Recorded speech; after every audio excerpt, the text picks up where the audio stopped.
Maraming pinagaling si Jesus.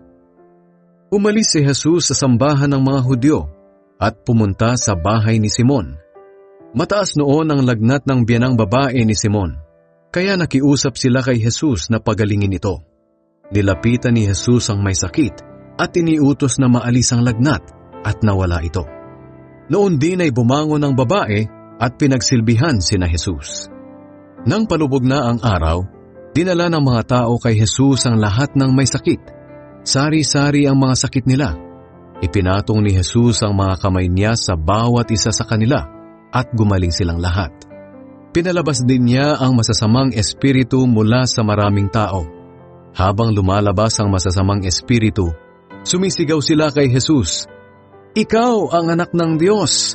Pero sinaway sila ni Jesus at pinatahimik dahil alam nilang siya ang Kristo.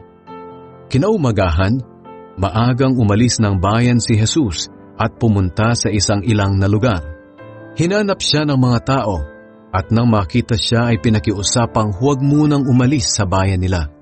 Pero sinabi sa kanila ni Jesus, "Kailangang ipangaral ko rin ang magandang balita tungkol sa paghahari ng Diyos sa iba pang mga bayan. Dahil ito ang dahilan kung bakit ako isinugo."